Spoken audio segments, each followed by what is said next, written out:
All these skills can be learned and honed. If you do not have it, that's okay, because now you know what you need. There's ways for you to do it. The internet is endless. Talk to somebody, learn from somebody. Hi friends, it's Alex. Welcome back to Guiding Creatives, the community for the multi-passionate, freelancers, and anybody who's trying to chase a creative career. Before I get into today, I have a really exciting announcement.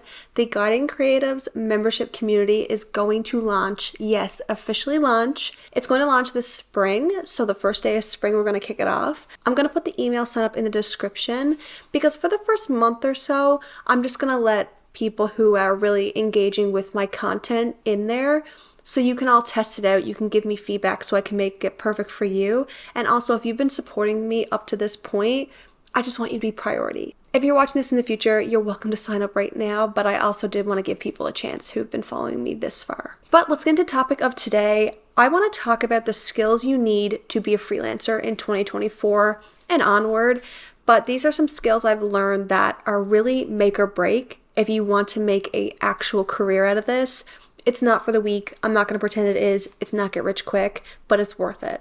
So let's dive in. The number one is adaptability. We underestimate the power that being a freelancer has. When you're a freelancer, you don't have to wait for somebody to say, you're allowed to make this pivot. You're allowed to change your prices. You're allowed to blah, blah, blah.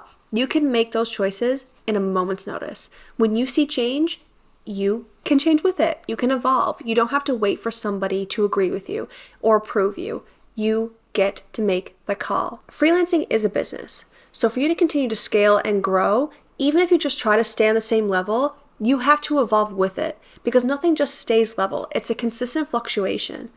If you are not changing with the market, with human nature, with demands, with fluctuations seasonally, if you're not changing with that, you're going to fall behind.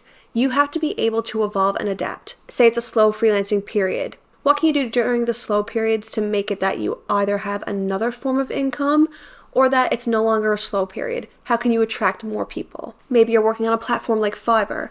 I'm probably going to make some videos on the new success score and the new rating systems. I'm hot-headed about it right now, so I'm not going to yet.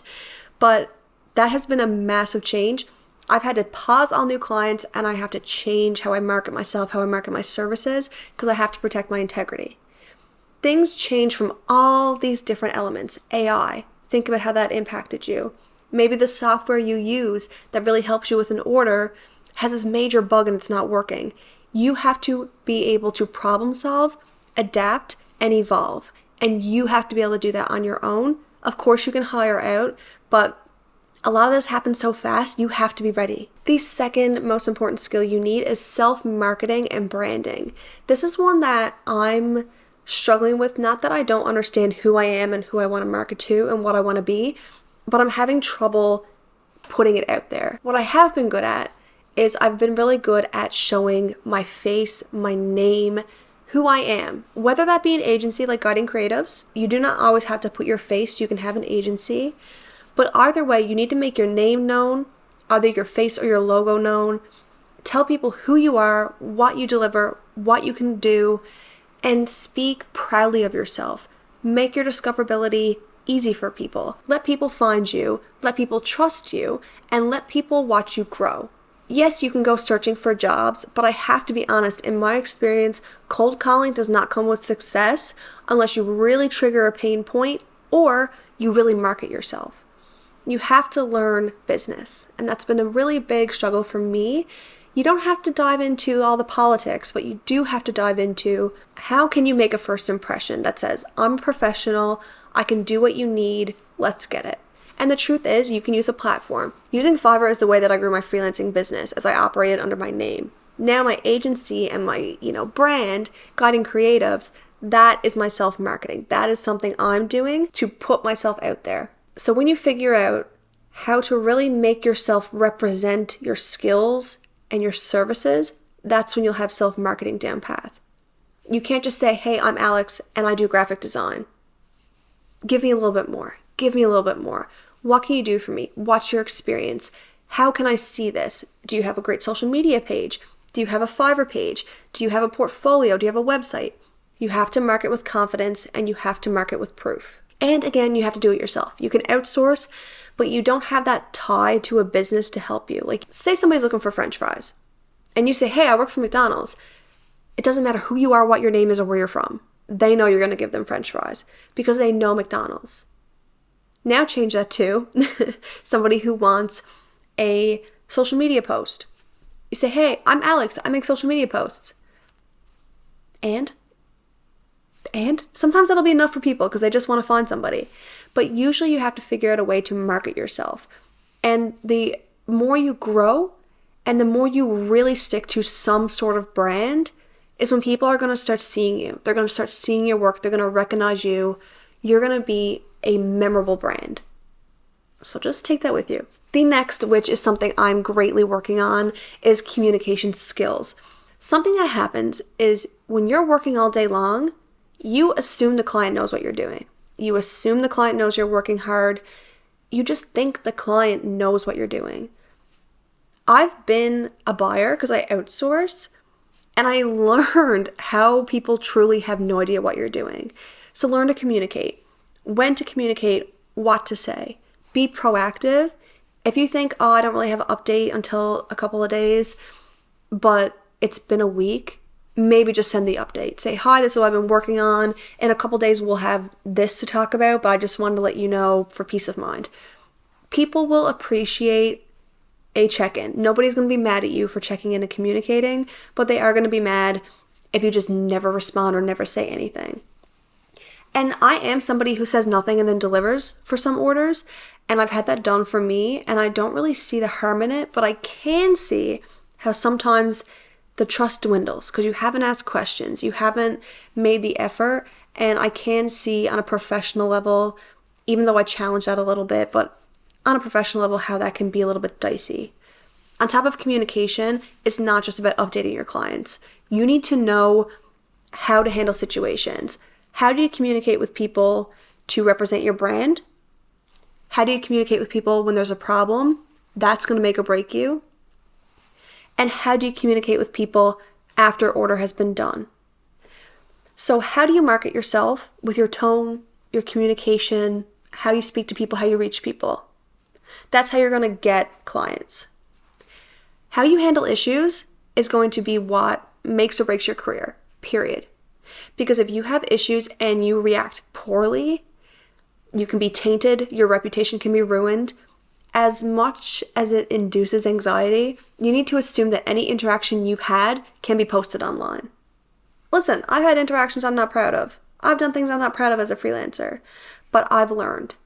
And that's why I'm here, so you can learn from me. So you don't need to make these mistakes. You don't have to have these experiences. You can remember, Alex said, what I do in this instance represents my brand. Act accordingly. In the same breath, you can't just be submissive and roll over and be like, oh, it's okay, it was my fault. You also need to learn how to stand up for yourself in a professional manner. I should do a whole other video on that because that is what's going to protect your integrity, set boundaries, and help guide your way to more professional and high-paying clients.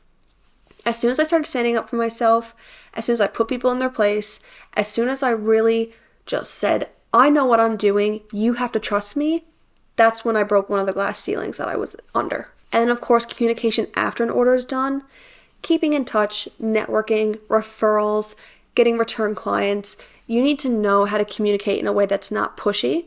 Pushy's not good. Do not be pushy. Communicate in a way that says, I liked our interaction. Here's what I like to do with it. Maybe it's someone you want to keep in a network with.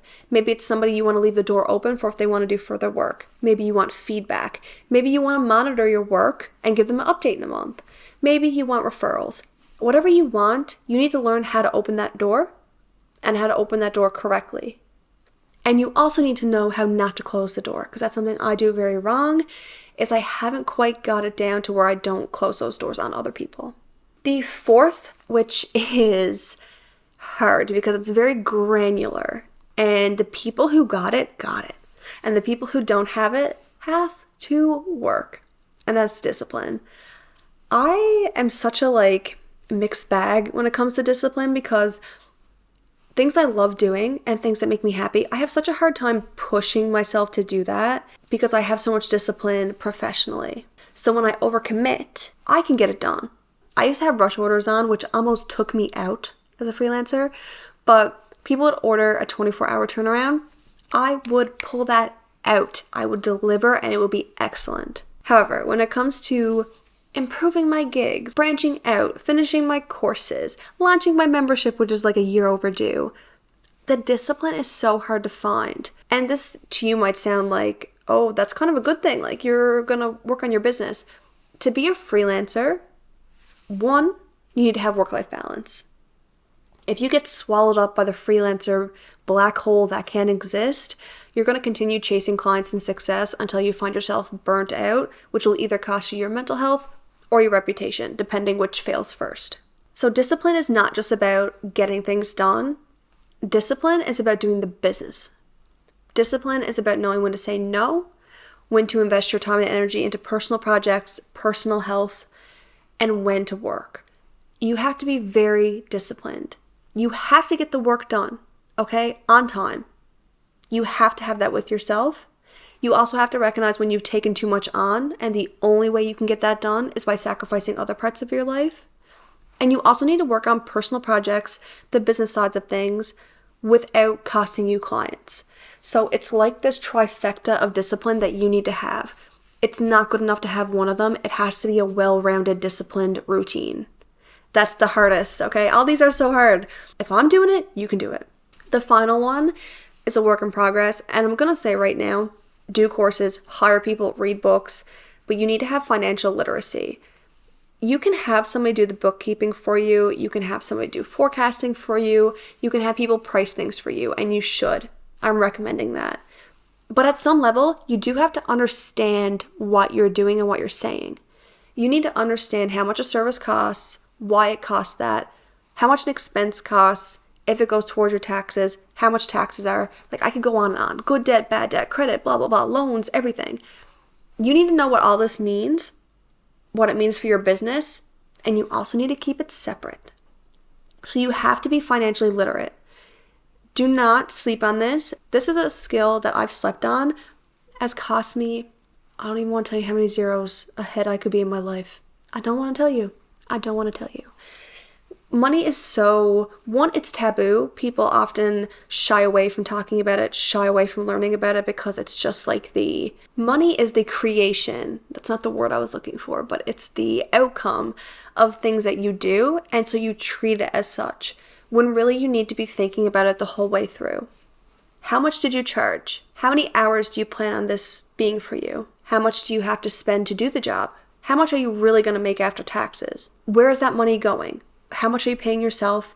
How much goes back into your business? Did you overwork and are you now out money? Is this going to build debt? Is this going to build credit? Is this going to build wealth? What is this? You need to actually be thinking about money every step of the way.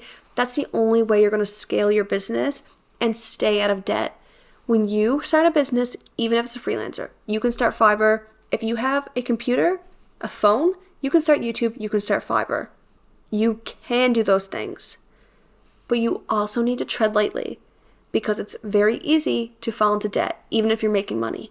Because the way to scale is you have to invest, but if you're not investing with financial literacy, you're digging a hole. So those are 5 major skills you need to have as a freelancer.